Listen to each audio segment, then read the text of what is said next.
Hello, my name is Peggy Brown Conklin. I am the Dean of Arts and Sciences and teach women's history here at Southeast Kentucky Community and Technical College.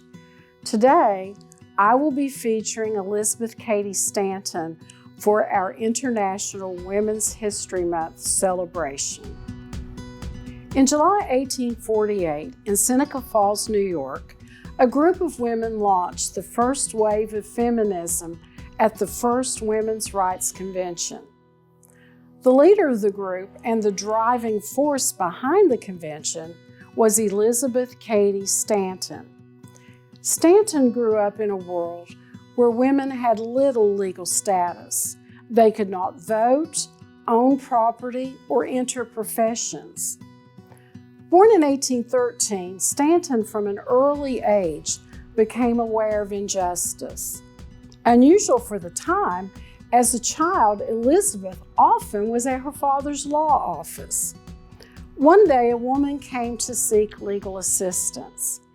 She had worked to provide for the family and saved for years to buy a farm, which upon her disabled husband's death became the property of her unreliable son, as women could not legally own property.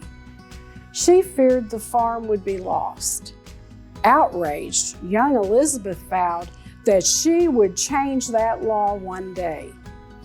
The idea to begin a movement for women's rights was inspired by an incident at the 1840 World Anti-Slavery Convention in London, where the ushers refused to seat the female delegates.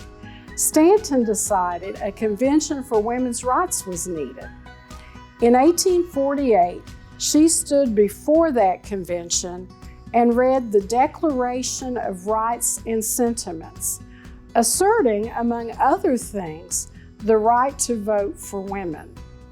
It might be hard to imagine today, but the demand of the vote for women was viewed as audacious, and even some of the women thought it might be too divisive.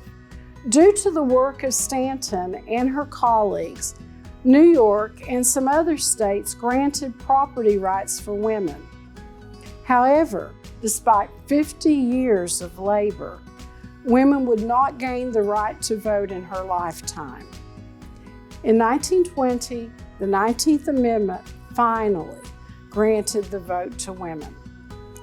Elizabeth Cady Stanton's work and writing continues to inspire succeeding generations.